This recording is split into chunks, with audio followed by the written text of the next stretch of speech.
Very pretty. Stunning. Are you kidding me? What is it, Lois? That girl over there, that's Chris's girlfriend. In today's story, Peter decides he wants to become a famous actor and starts looking for opportunities in Hollywood. Meanwhile, Chris starts dating a girl who looks a lot like one of the Griffin family members, causing some confusion and funny situations. Throughout the episode, both face challenges and hilarious situations as they pursue their desires and deal with the unexpected effects of their decisions. The episode begins at the Griffin's house, with Chris coming home from school. As soon as he enters, he's greeted by his mom, who asks how his day was. Chris says it was awesome because he met a very pretty girl named Lindsay. Soon after, Tom shows up in his dressing room, talking to himself about the need to lift his spirits, and he does. Gotta get the energy up.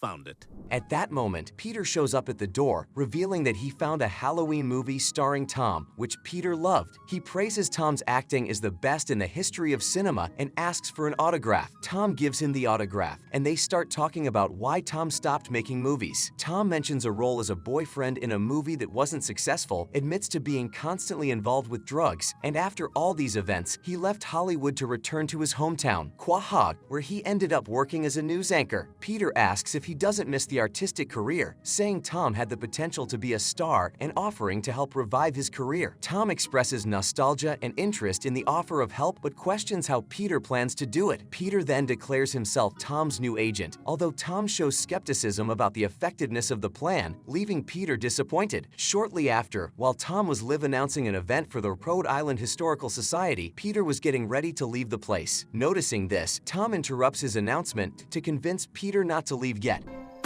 Wait, Peter, don't go! So, you changed your mind, huh, buddy? We going to Hollywood? You betcha.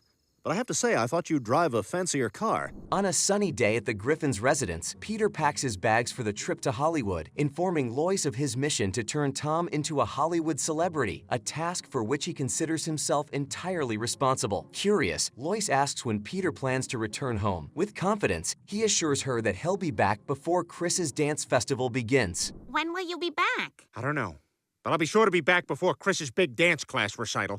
I believe in that boy. I don't want to dance. You'll dance! Arriving at Los Angeles Airport, Peter and Tom collect their luggage. Without wasting time, Peter approaches an employee at a shop in the airport, asking about opportunities. When asked about baggage experience, Peter interprets the situation as a dubious casting test and, in an impulsive gesture, pushes Tom into the room with the employee, believing he's taking a step towards Tom's success. Back at the Griffin's house kitchen, Lois was busy doing the dishes while Stewie and Brian watched. Suddenly, Chris comes home from school, accompanied by his new girlfriend, Lindsay. He introduces her to everyone there, and Brian and Stewie are surprised by her arrival. Lois, upon seeing her, comments on her beauty and asks if she knew who she looked like. Brian and Stewie exchange worried looks, agreeing that Lindsay's resemblance to Lois was terrible. It seemed like Chris was dating a younger version of his own mother. Very pretty. Stunning.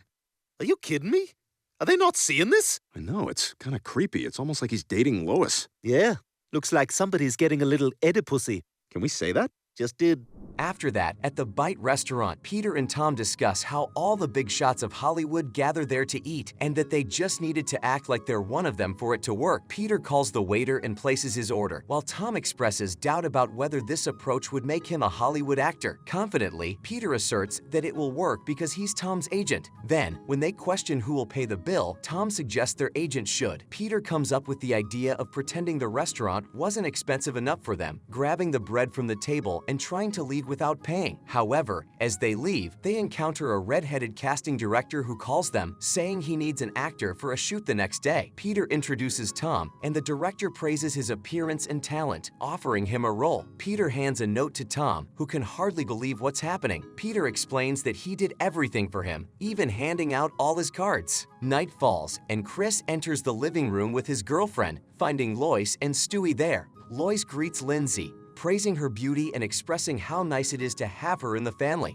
Lindsay responds, mentioning that she noticed Stewie in jokes about her own near experiences of almost having a baby twice. Lois asks what they're going to do there, and Lindsay replies that she'll go to the bathroom while she thinks of something to do. Chris accompanies Lindsay, and Lois comments to Brian about how beautiful Lindsay is. Brian, about to get annoyed, suggests that Lois might just be sympathizing with Lindsay because she looks like herself, insinuating that Lois' vanity might be influencing her perception.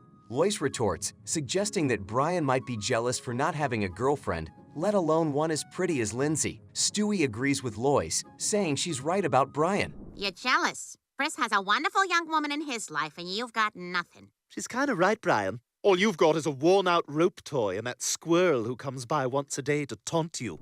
Next, in the Peter Griffin and Associates office, Peter and Tom toast to celebrate Tom's first big TV performance. As they watched an episode of the series in which Tom appeared, Peter got emotional and it infected Tom too. Tom thanked Peter for everything he had done and praised him as a great agent. Peter replied saying that with a client like Tom, things were easy to make work. Soon after, Peter receives a call from his secretary Sandra, informing him that someone was waiting for him because they wanted Peter to become their agent. Peter agreed to meet him, and Woods entered shortly after. Upon seeing him, Tom exclaimed that it was impossible for him to be there, as he had witnessed the scene where Woods was stabbed in the back. Peter seized the opportunity to ask how he managed to survive. Woods replied to both of them, saying that being a big Hollywood star has its advantages. As a famous actor, he received the best medical treatment available, which is not accessible to the rest of society. His body was taken to a hospital in Hollywood, where he was connected to that of a naive 17-year-old girl. According to Hollywood laws,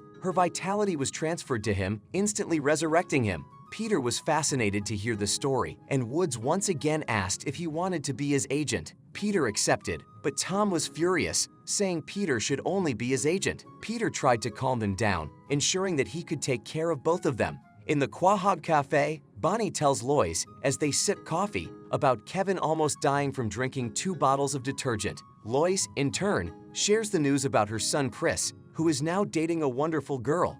Bonnie needs to leave, claiming it's already late, and Lois decides to accompany her. In the parking lot, before leaving, Lois catches Lindsay kissing another guy inside a car. Bonnie advises her to tell Chris, but warns that he doesn't handle bad news well. Oh my God! What is it, Lois? That girl over there, that's Chris's girlfriend. At the Sunset Hotel, while Peter tries to negotiate with other businessmen, Tom keeps calling him persistently. Irritated, Peter calls Tom annoying for trying to call so many times. He declines the call but allows Tom to leave a message on voicemail. Next, Tom and Peter are having lunch at Sammy's restaurant, and Tom expresses his distress over Peter not returning his calls. Unable to say it in person, Peter asks Tom to read a letter he wrote. Tom reads it aloud and discovers that Peter is firing him as a client, leaving him furious for leaving a good job to accompany Peter on his trip. Peter suggests that if Tom ever becomes Kevin James one day, he can call him, and he leaves the place. While Peter slept, his phone starts ringing at 2 and 3 in the morning, and it's a call from Woods. Woods warns Peter that he'll be at his house in 15 minutes to pick up an 18-year-old woman he met at a party. Peter questions why Woods can't take her to his own house, and Woods replies that she's his niece and it wouldn't look good for him. After that, Lois enters Chris's room as he's on the computer and reveals that she saw Lindsay kissing another guy. Surprisingly, Chris asks if the kiss was with the upper lip or the lower lip. Revolted, Lois laments that Chris already knew about it and hadn't told her. She questions why he would date a girl like that. Chris replies that he thought she looked like Lois. He then mentions that he took inspiration from his father, acknowledging that neither of them is perfect, and he realized that if he didn't find someone like his mother, he might never find anyone. Lois is touched by Chris's words and praises his character, saying any girl would be lucky to have him as a boyfriend. Chris thanks her, and they hug. Once again, we're at the Sunset Hotel in Hollywood, where Peter is talking to Woods. Woods suggests it would be best to let Peter go, as he believes he needs a complete team to succeed, not just Peter. Peter panics, explaining that he's his last client and can't be let go.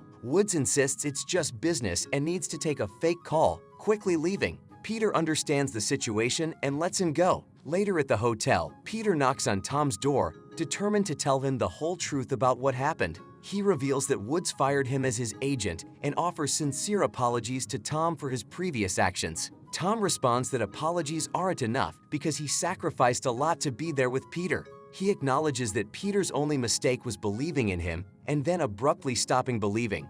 Despite this, Peter smiles and asks if Tom would be willing to start over. Tom agrees, ready to give their partnership a fresh start. Next, the episode ends with Peter watching Tom anchoring a news broadcast. He expresses his happiness at seeing his friend in a new job and takes the opportunity to apologize to his son Chris for not being able to help him in time. Chris accepts Peter's apologies, and Lois asks Chris about what Lindsay said when he broke up with her. Chris replies that she didn't seem to care much and even seemed interested in someone else. The last scene shows Lindsay in Quagmire's room, dressed in clothes similar to Lois, thanking Quagmire for giving her the clothes. Quagmire replies that it was nothing and then dismisses Mort from the room.